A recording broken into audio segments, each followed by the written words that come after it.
It's a difficult thing to describe, but in Australia, there's a certain lightness to life. You don't have these, existential threats hanging over you. You're not constantly worried about safety. You're not constantly worried about schooling and, medical stuff and, electricity supply. Australians say, no worries, too easy. And those are not just sayings, that's stitched into the fabric of everyday life in Australia. So I think, it's difficult to say what's the best, but I think just the level at which we are living and the lightness with which we carry out our everyday lives is I think something that just lives with us, and that is really positive. I'm Dr. CHAMONIX Blanche, ex-corporate and academical turned CEO and board member of several companies and mother of 4 little extraordinary kids.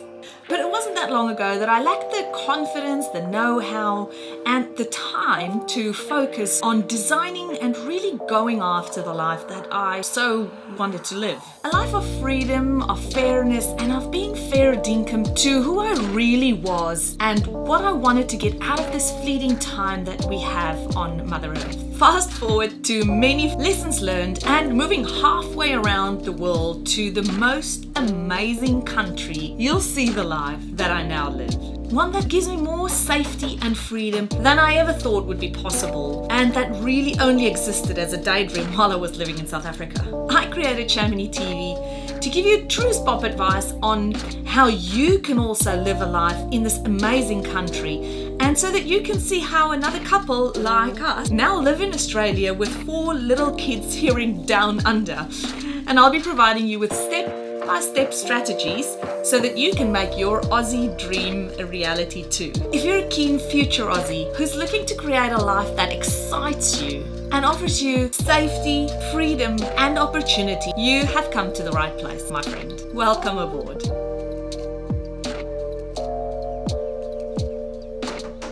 Before we continue with the episode, I just quickly wanted to hop in here to let you know that Migration Made Easy, our signature and sought-after course, will be closing its doors very soon in the next few days. If you want to be part of the most comprehensive program, we will help you plan, apply for, and make the move to Australia as soon as possible, where we maximize your chances of actually making it over without struggling to know where to start, how to land that perfect job, and just what to do to come here.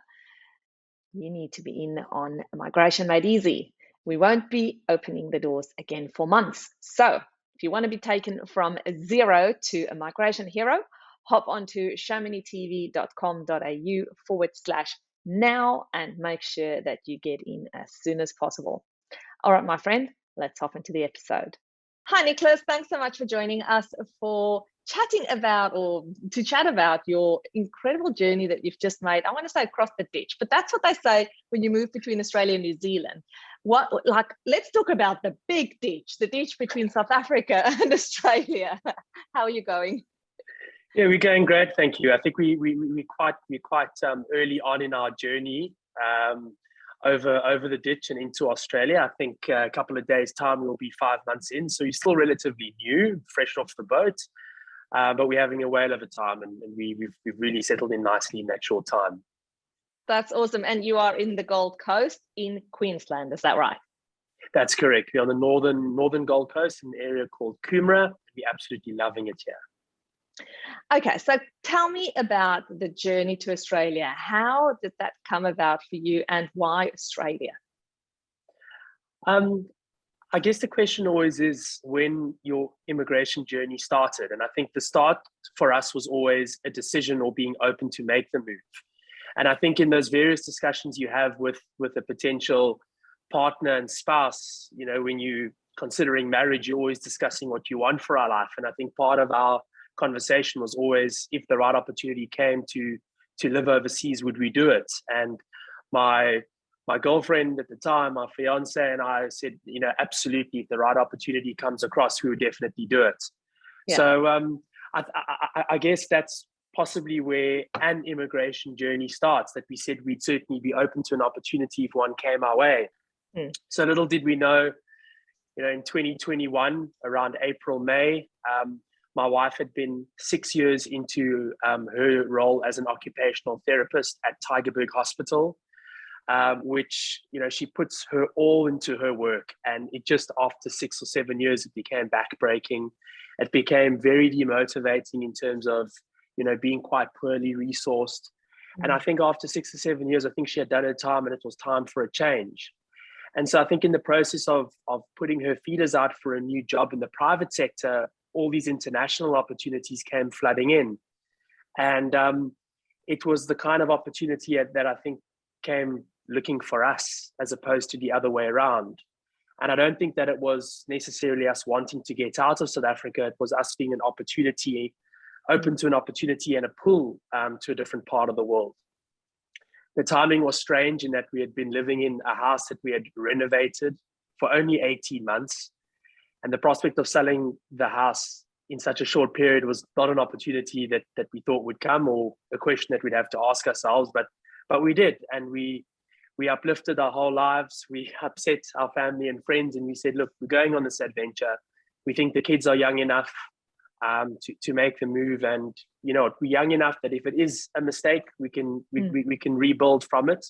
Fortunately, it hasn't been a mistake. It's been wonderful, and here we are. So it was a relatively short journey for us in terms of, from the point that, okay, we are moving now, to actually landing in Australia. I think that was probably 8 to 10 months. Oh wow! And everything fell into place beautifully for us. I think we came over on not the terms that we necessarily wanted, in that in the beginning, in our research, we had decided coming over with permanent residency would be something that would be more prudent to do. But I think with COVID and the prevailing circumstances, that just wasn't an opportunity that was available. So we thought, let's just come over with whatever circumstances we came, and we'll figure out a way from there. And so we have. So what was that visa that you came over on? So we came over on the 482 temporary short skilled visa on the medium stream. And we made sure that before we came over, that Tamarin's employer, that my wife's employer, who was the one sponsoring our visa, that we did include in the provision in the contract that after 12 months, they'd support our move to permanent residency. Okay, that's good. Yes, so you had that confirmation that would happen after 12 months. That's right. And so we hope that after that 12 months, we'll move over to a 186 direct entry visa. And that, I think at the moment, the processing time is, I think, 5 to 11 months. Yeah. So hopefully around this time next year, we'd be permanent residents.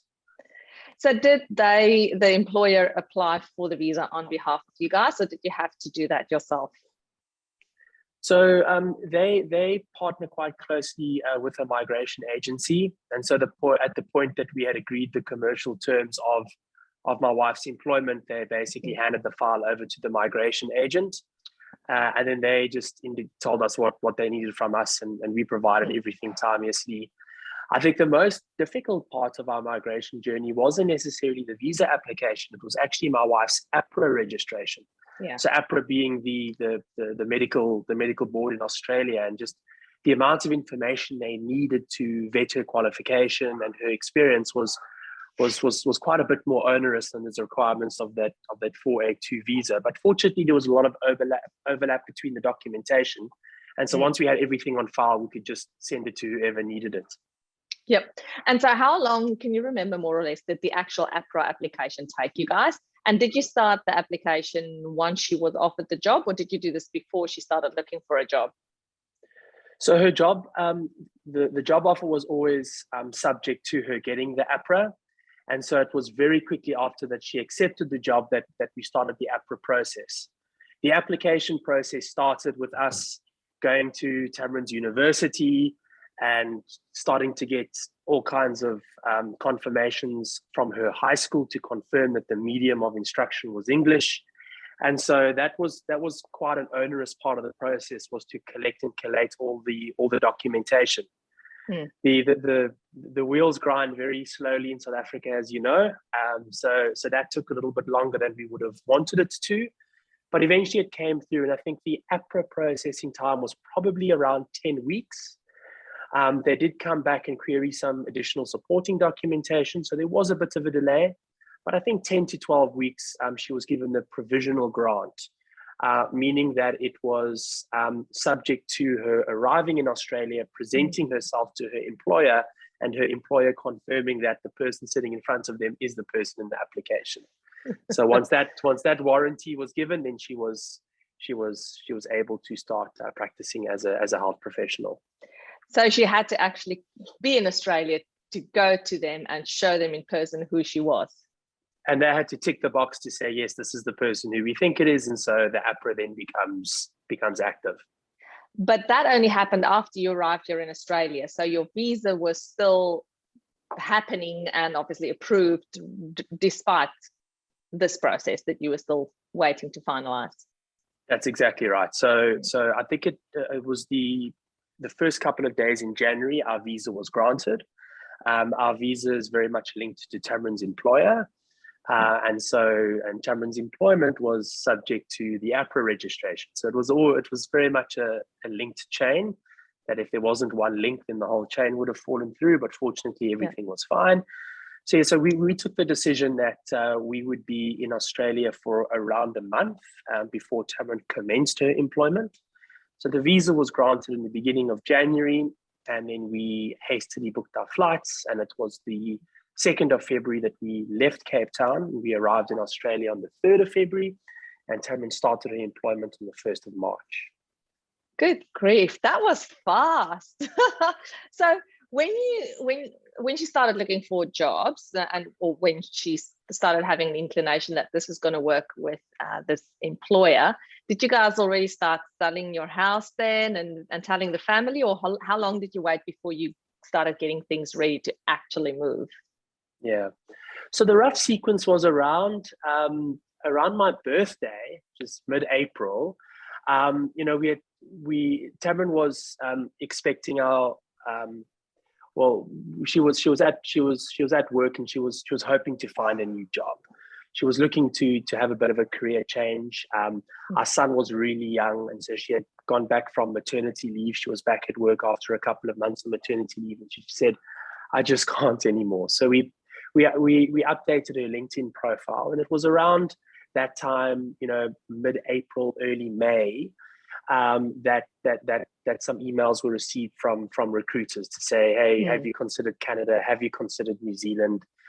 And there was one particularly persistent recruitment agent out of Sydney, and he is a medical recruiter. That really is his area of specialization. And he said, "Let's just have a chat." And we said, "Fair enough, let's have a chat." So we woke up at 4 a.m. one morning, and Tamrin had that discussion, and he said, I'll send your resume to a couple of my clients. And it was about 10 days later that Tamrin was on an interview. The interview went super well, and about a week later, she had a job offer. So it was probably around the end of May that we were at the point where we had to decide, okay, are we doing this? And step one was to inform the family that, look, this process has found us now. This opportunity has found us. We think it's a great opportunity. It's going to be a massive sacrifice for everybody, but let's trust us on this. This is, I think, what would be good for the kids' futures in particular. So that was around May, June. And then we were just kind of in the flow of the process. I think some points of the process ran a lot quicker than others. So I think the recruitment process and reaching agreement on the terms of Tamrin's employment went fairly quickly. But then with the visa application and AHPRA and all of that was a lot of hurry up and wait. It was these short bursts of, okay, get all these documentation together, and then you would submit everything and then wait a couple of weeks.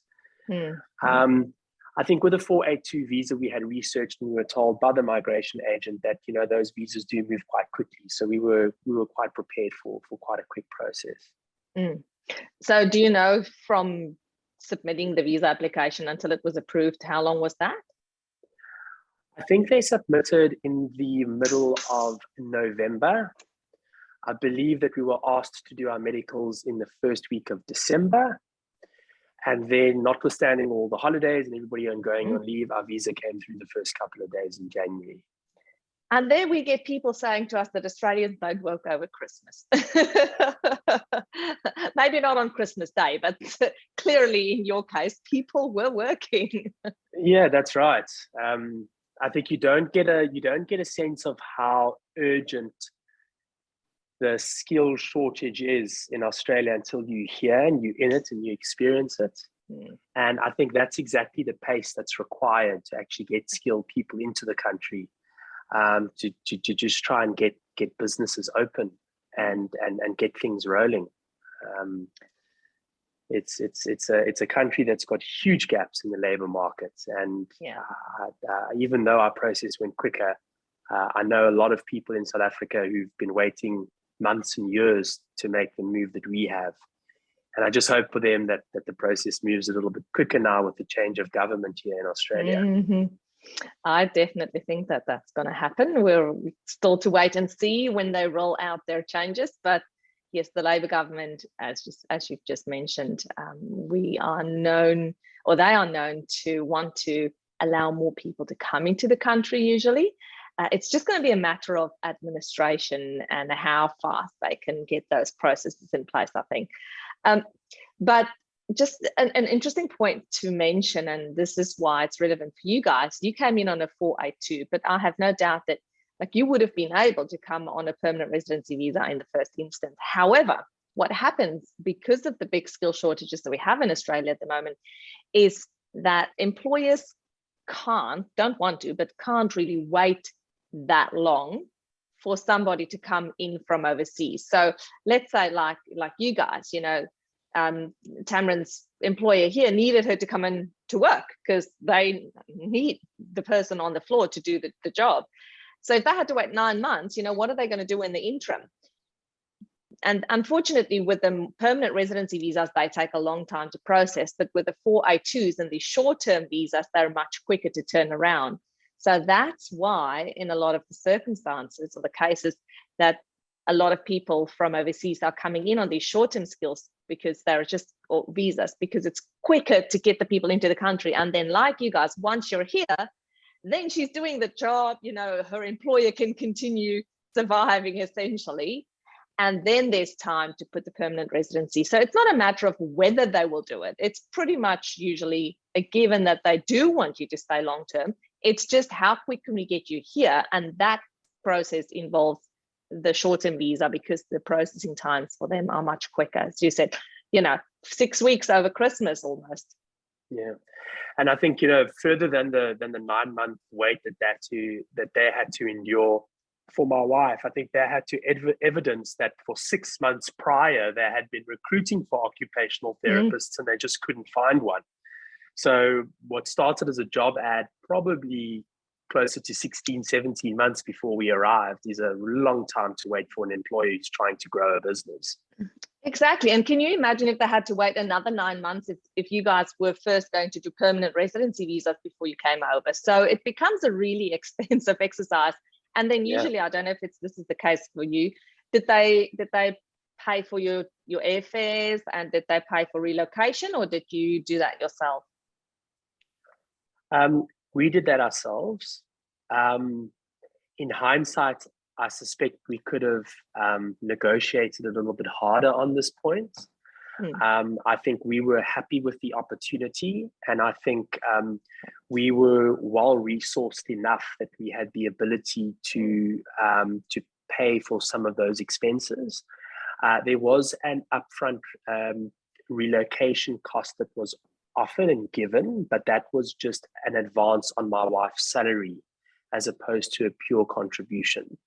Going back, we probably could have asked for a little bit more, but I think at the point we psychologically decided that this is what we want to do. We also didn't want to negotiate too hard in the fear that maybe the opportunity would be passed along to somebody else. And we knew as well that any move across the world was always going to be expensive. It was never going to be for free. And I think because it's costed us so much, I think psychologically we've just so much more committed to the process. And we thought, well, we've spent too much money now. We've sacrificed so much in terms of all of the hard work and many years of saving has all now been put into this process that we've burnt the ships. There's no going back. It's just not financially feasible to turn around. But if finances wasn't an issue right now, would you be going back? No, I think I was chatting to Tamron a couple of days ago. In any immigration journey, you have these ups and downs. The ups are this euphoric, oh my word, I left my child's shoes at the park, and 2 days later they're still there waiting for them to be collected. And where does that happen in South Africa? And then you've got really dark times as well, where your family at home are struggling and missing you, and that's really difficult. And I think it's during those difficult times that you kind of think to yourself, well, what would it look like if we were to go back? But I think where you have some real struggle and sacrifice to come back, I think that's far less of an option. So it doesn't necessarily make a decision to go back any easier or any more difficult. But it just helps you get over those feelings a little bit quicker. Yeah, that's very true. And you guys are, 5 months in. This is still the finding your feet stage, and some people call it the honeymoon phase, but I think you might be past the honeymoon phase because, maybe the first couple of months, or then again, I don't know if you guys ever had the honeymoon phase because we had a chat before, of course, you and I know that you guys really struggle to find accommodation here, which is a very common thing for anybody moving around, not just people coming from overseas, but also locals moving around. Do you want to share us a little bit about that exercise, or shall I call it struggle? Yes, I think the struggle began in South Africa. I think I'm the kind of person who, before I make any kind of move, I want to be over-prepared. And so, accommodation is a really big box that you want to be able to tick as early as you can. But I very quickly realized that it's orders of magnitude easier to apply when you on Australian soil. Just to have an Australian mobile number and be able to attend viewings of potential properties is a huge benefit to the process. So we did apply for a couple of places before we left South Africa, but those didn't amount to anything. So when we arrived in Australia, we had just these two angels, Inga and Claire, who picked us up at the airport. Inga's a friend back from the high school days, and her partner Claire were just absolutely amazing to us. They picked us up at the airport. They put us up in their beautiful home. They made us comfortable, and we stayed with them on the Sunshine Coast for a couple of days. And then, we were settled. We were over the jet lag. The kids had a basic understanding of, that they're in a new place now. And we thought, well, we need to get down to the Gold Coast, to our forever home, to start really applying for places. So we stayed in an Airbnb for I think it was about 28 days at a cost of about $6,500, which really, really hurt. But we were in the Gold Coast. We could start becoming familiar with our surroundings. We could start making applications for the kids' daycare. And we started applying for properties in earnest. And I think it was about the 14th property that we applied for, which just out of pure luck, pure luck, our application was put at the top of the pile, and we were granted the lease. So it was really difficult. The property that we're in is pretty small. And we would like a little bit more space. We'd like a little bit of a garden for the kids to run around in, but we're just grateful to have a roof over our heads. So we're hoping that, once our year lease starts to draw to a close, we'll start applying for a property again, and hopefully we can get something that isn't just take what you can get, that we could actually find something that's more suited to our needs. Yeah, but the most important, as you say, you've got a place to stay now. And now you can journey around and wander out and see which areas you like and whether you do want to live in that area. I know you said you do like it there, But there's so much more that you can go and explore and decide and see. And I know in the meantime that you also found yourself a job, and I want to talk about that in a second. But this is the other thing is, you probably settled in that area because that's close to Tamron's job. But it might be that you guys decide in the next, whatever is left, 6 months time, that instead you don't want to live near her job, but you might want to move close to where you're working at now, or there might be a school or something. So please tell us about your job. What did you do in South Africa and what do you do now? And then I want to talk about the kids' schools. Yeah, sure. So in South Africa, I was working in the sphere of retail property management. So basically managing shopping centers. At the point I left South Africa, I had been doing that for 8 years. Absolutely loved it. Was fortunate to be affiliated with a lot of fantastic companies who were very supportive of my growth. I think it was the kind of career that really matched my personality, and I absolutely loved it. And I think, my passion for that field contributed a lot to my success in that field. It was very daunting to give that all up, and I was just hoping that I could continue my career post the move to Australia. And after a very brief job search, I came for an interview with a fantastic company. They are called Pinnacle Sales and Management, and they manage a privately held property fund. So they manage 4 shopping centers on the Gold Coast in the south of Brisbane. And so I manage a shopping center in a suburb called Benoa, which is about 4.5 kilometers west of Surfers Paradise. It's a lovely little center. It's an old shopping center, so it has its challenges, as every shopping center does. But my experience in South Africa, fortunately, has been very translatable into the Australian market. And my experience in South Africa has really stood me in great stead to be able to manage this and any other shopping centers that I may have the opportunity to manage. So that's a little bit about my career. I hope to just springboard from this. I hope that my portfolio grows, and I hope that I can manage more centers and larger centers as the time goes on and as I settle into the market here. In terms of where we're staying, we are in a suburb called Coomera, and I think we didn't have too much of the luxury of choice, because when we arrived in February, it was around the time that you need to start getting your child into school.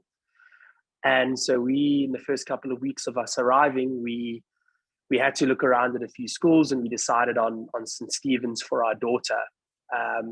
And so that's really married us to an area for as long as she's in that school, which is great, because when you're new to an area, I think there's a little bit of analysis paralysis, and there's so many great areas on the coast that it's quite difficult to try and decide on one this early on. So it was great to find a school, because I think that was always our priorities, the kids' education and giving them the best that we can afford.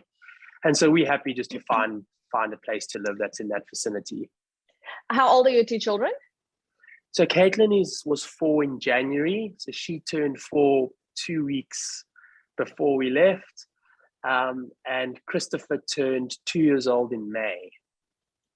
Okay, cute little people. And now they go to daycare, you say? Because being 4 years old, she's still in daycare. So she'll be going to school next year?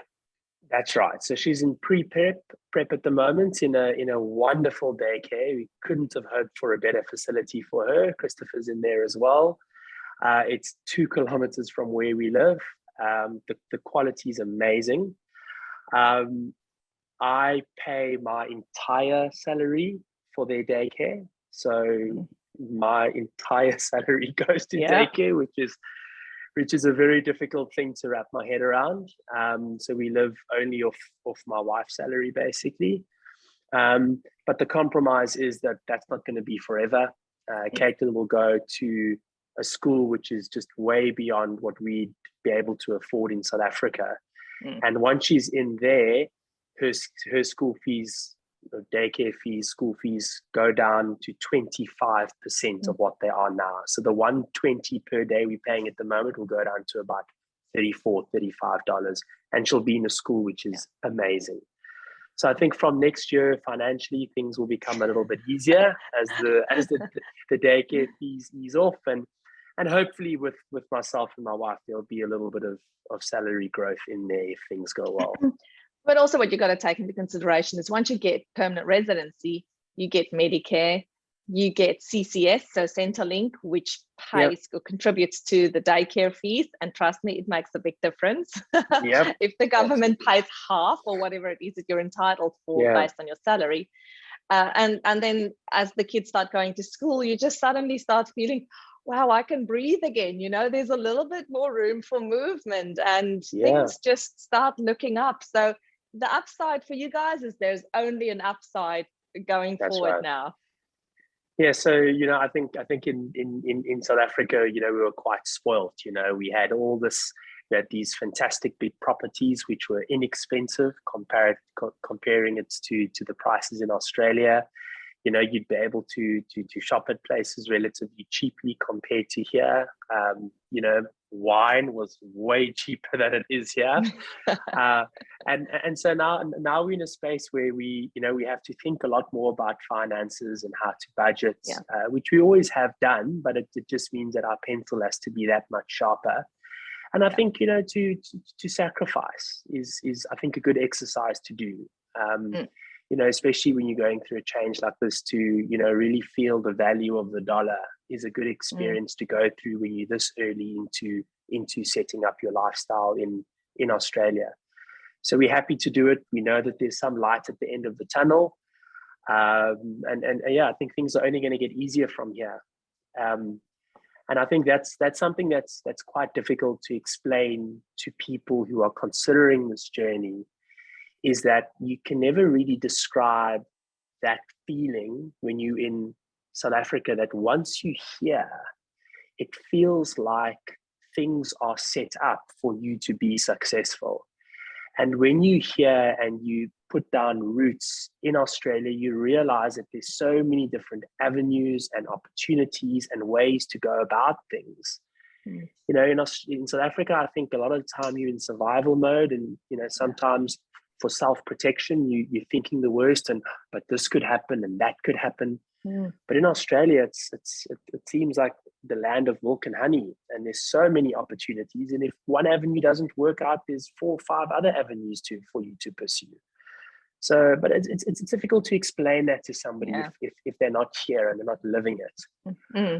So yeah, I think life is going to get easier on the path that we're on. And if not, we'll just choose a different path and we'll adapt and we'll make it work. Tell me a little bit about your job there that you're doing now. Is it very, have you found things to be very similar to, I know you said your skill set helped and it's been great, but what's been different and what's been the same compared to what you were doing in South Africa in terms of workplace culture and those kinds of things? So it's interesting. I think in my area, shopping centers in their essence, I think, are very similar across the world. I think if you've got empty shops, get a tenant in, collect the rental, make sure the roof is not leaking, make sure you don't have any undesirables around the property. And those are the basic touch points that you have to hit, no matter what property or what shopping center you're managing around the world. What is quite different in Australia is that there is a huge amount of legislation that is set up to regulate the landlord-tenant relationship and how property managers and owners have to manage their properties, which is something that you have to get used to.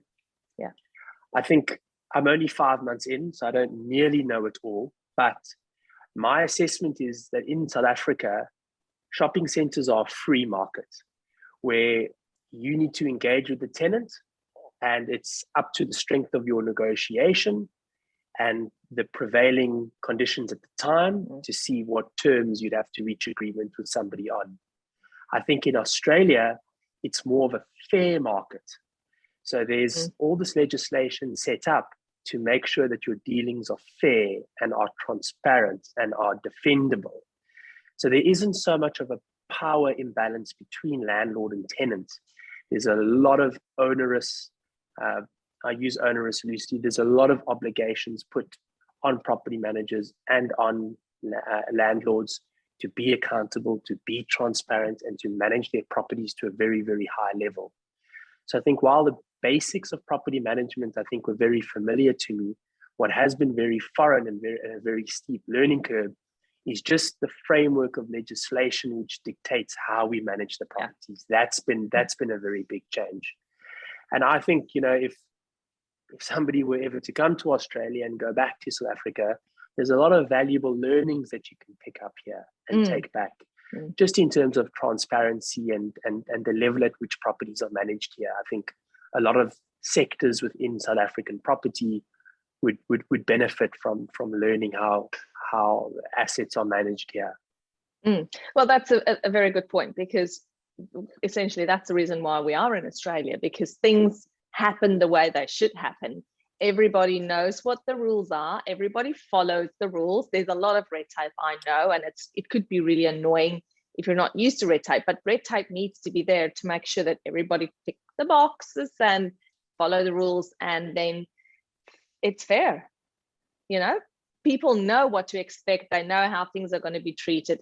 It's not like who and what kind of deal you can do behind a door somewhere. It's like it's fair. So yeah, that's very interesting to hear that. And in terms of, sorry, did you want to continue on that?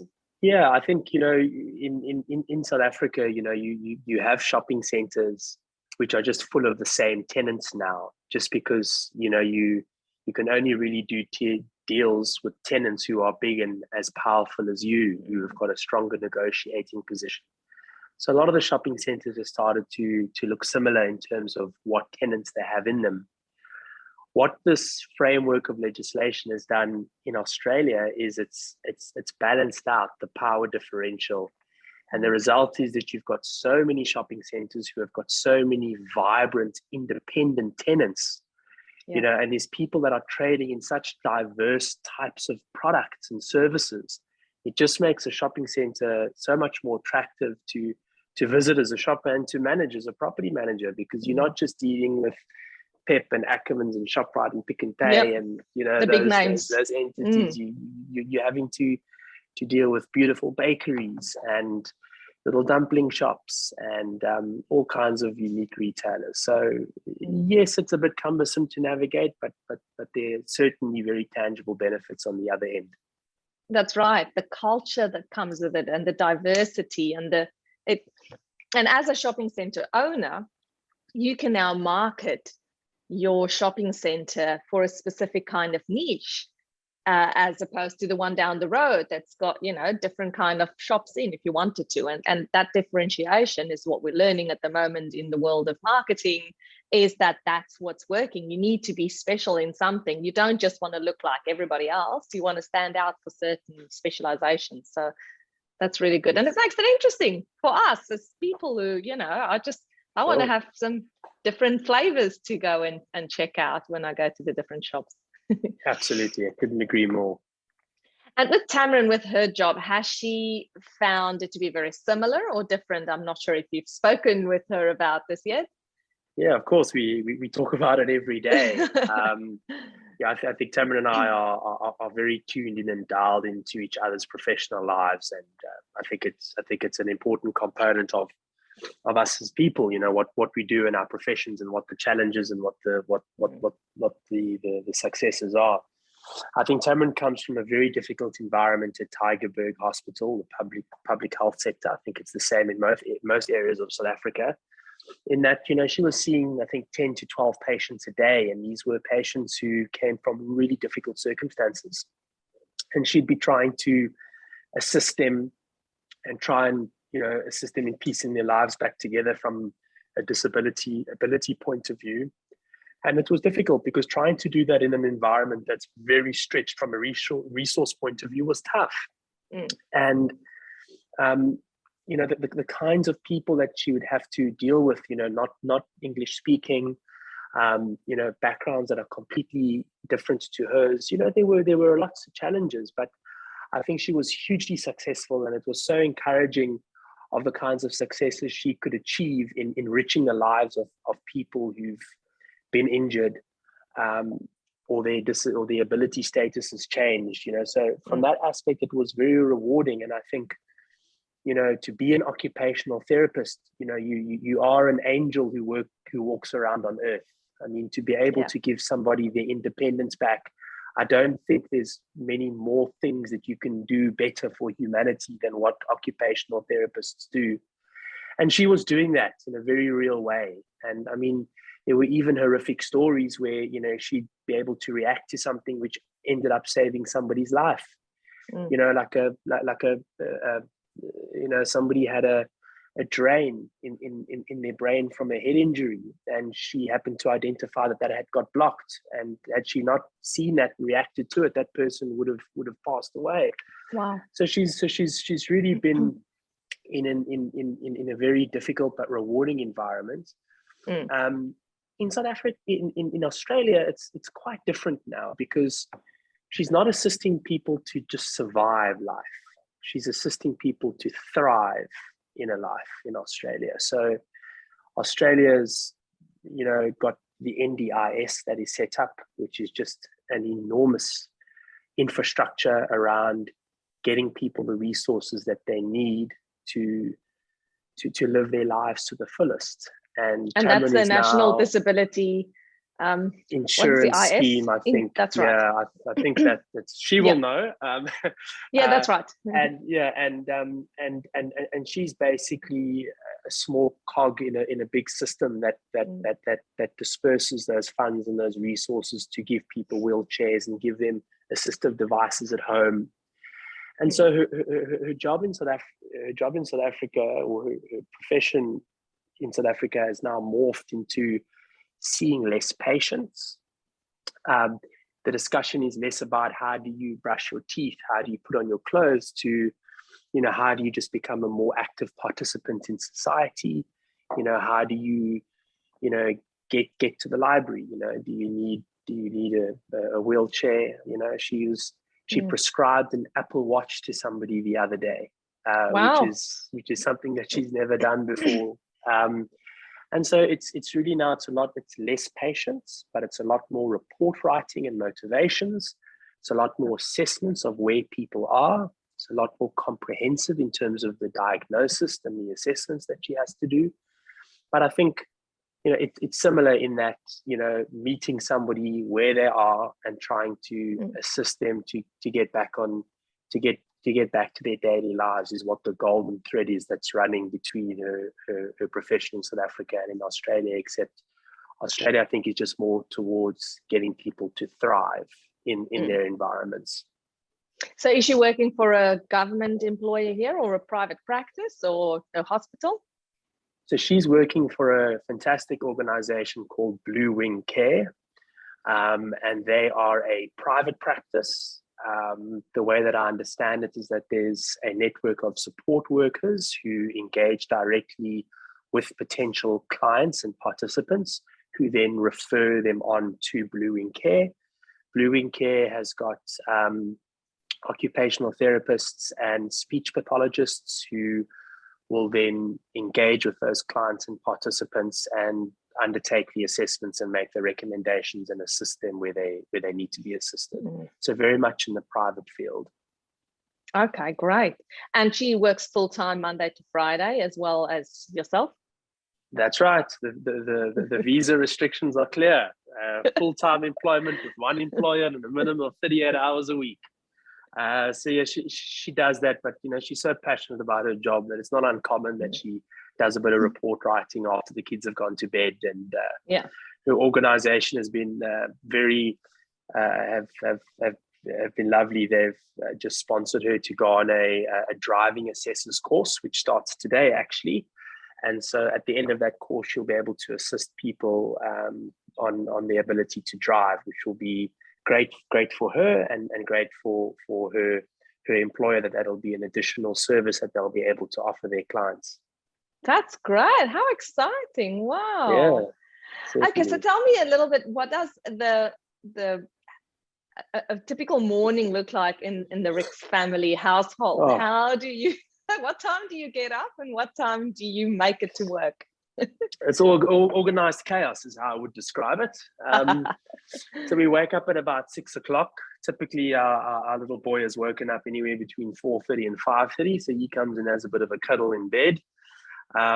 You know, we think that, oh, it's such a strain, but actually it's lucky to have him in the bed and have a bit of a cuddle with him before the day starts. And then we kind of get out of bed between 6 and 6:15, and then it's just a rush to get the kids ready for bed, ready for school, daycare, get them dressed, get them fed, pack the bags, load them into the car, and drop them off at daycare with another little cuddle. They're in the same daycare, but they're in different classes. So we drop them off. I drop them off.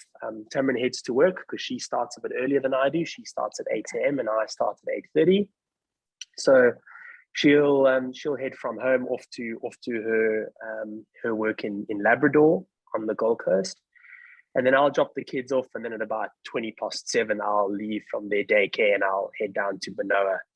So it's about 40 minutes that I have to myself in the car to listen to my favorite podcast or catch up on the financial news and that sort of thing. And then I normally am in the office from about 8:15 and work hard at my job, trying to push the shopping center forward as best I can. And I'll leave at about 5 o'clock.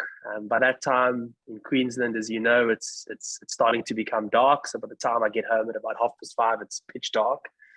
By the time I get home at 5:30, Tamron would have picked up the kids at about 4:30 and started to prepare dinner.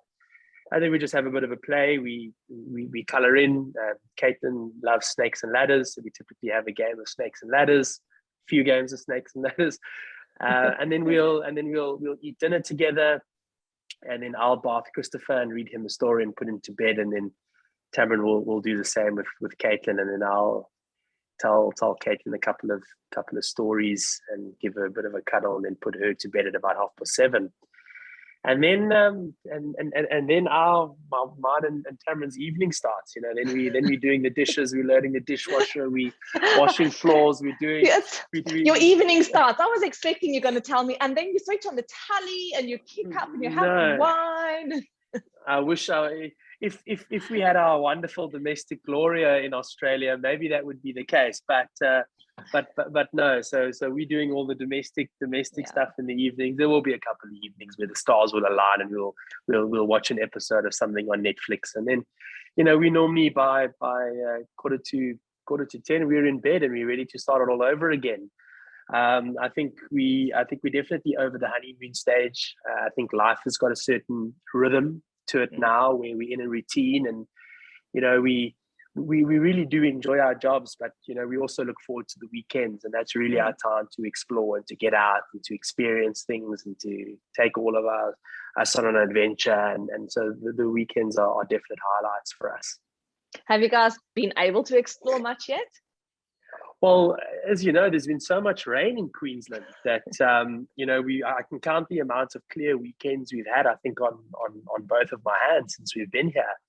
So we've huddled down quite a bit when we first arrived, and we stayed at home, which I think was good because we could, you know, really, you know, dial into the kids and to, you know, kind of bond even more as a family unit in our little house. But yeah, now that things seem to be a little bit clearer, we're venturing out, and we're meeting up a lot with those friends that I described from the Sunshine Coast. We get together with them every couple of weekends, and they'll typically plan somewhere that we'll meet that we don't know of. And yeah, we've made some great friends. A colleague of Tamron's and her husband, we've become quite close to them. So you know, we'll typically, where we can, we'll meet up with them. And incidentally, there's another occupational therapist that Tamron went to varsity with, who moved over to Queensland and lives not far from us now. So she's also a long time friend, and we'll meet up with her for a picnic on the weekend one evening when the weather's good. And so yeah, we're making the most use of the beautiful Queensland outdoor lifestyle as we can. Yeah. That's good. Yes, yeah, the weather has been a little bit as the people like to tell us, that it's not common for Queensland to have so much rain all the time. But yes, it's still beautiful days in terms of, you know, in the middle of the day, it's still, you can go, if it's not really pouring down, but most of the time you can go out and do some stuff. What I wanted to ask you is whether you've got your furniture yet from South Africa. Did you send a container over? That's probably been one of the biggest disappointments in the move. We went with a pretty well-renowned company who, when they were selling their services to us, gave us an indication of 82 to 99 days of when our shipment would be collected in our home in Cape Town to arriving in the Gold Coast. We are now on day 170, I believe, and our shipment is sitting in the port of Durban. Nobody at this company is able to tell us exactly what the movements will be and what the estimated time of arrival is. There's a lot of clothes in there which we packed in to prepare ourselves for the winter, which of course we don't have. I think a lot of the clothing that we packed for our kids to weather through the winter, they would have now outgrown. I'm a very keen cyclist. I love mountain biking. All my gear is in that box. So that's been an enormous disappointment. And you know, we just feel that if that company had been a little bit more transparent with us in terms of, because the delays would have been from 2020 already, you know, if they would have told us that, look, you know, we'll try our best for 100 days, but it's probably be closer to 250 days, then we would have just been able to plan a little bit differently. You know, so there was a big disappointment. But you know, we completely powerless. You know, I mean, our containers taking up our portion of a container is probably shared with a number of other people who are on the same boat, and we're just at the mercy of the global logistics company. So that's a bit unfortunate, but it is what it is. Well, I think once your stuff arrives, it's going to be a little bit like Christmas. Maybe it's around Christmas time. Let's hope it's before then. Let's hope so. Be like, wow, look at this thing again. Gosh, I used to fit into that. I can't remember a lot of what we packed in there, so it'll be a surprise for everyone. Oh, it's been so great to hear your story, Nicholas. Thank you so much for sharing, and I think for being a total encouragement to people who are still in South Africa or anywhere else in the world for that matter, who are considering coming over to Australia. Would you say that it's worth the effort to come to Australia? Would you do it again? Certainly. I think that our journey has been a lot easier than I think a lot of the journeys that people are on, and you know, it can't be easy. So you know, for us, we've made a couple of compromises in terms of the visa that we're on, etc. So it's been relatively easy for us. But even if it was more difficult, I'd make the move again. You know, it's difficult for us, but you know, it's probably a little bit more difficult for a lot of the family and friends that we've left behind. You know, it's a lot of heartache and it's a lot of sacrifice that we've put a lot of our family and friends through. So I'm always very cognizant of the sacrifice that they've made, and I'm very thankful for them for doing that. But yeah, I think they would even attest to the fact that, you know, it is certainly worth it. You know, we've sent back to South Africa a lot of the pictures of the school that Caitlin's going to next year, and they can see that is what the sacrifice was for, and they know that it's worth it, and that's important for us. So it's certainly worth it, even if it's just to have an adventure. But life is really good here. What's been the best thing for you about living in Australia so far? It's a difficult thing to describe, but in Australia, there's a certain lightness to life. You know, you don't have these, you know, existential threats hanging over you. You know, you're not constantly worried about safety. You're not constantly worried about schooling and, you know, medical stuff and, you know, electricity supply. You know, Australians say no worries, and too easy. And those are not just sayings, that's stitched into the fabric of everyday life in Australia. So I think, it's difficult to say what's the best, but I think just the level at which we are living and the lightness with which we carry out our everyday lives is I think something that just lives with us, and that is really positive. That is such a true thing to say.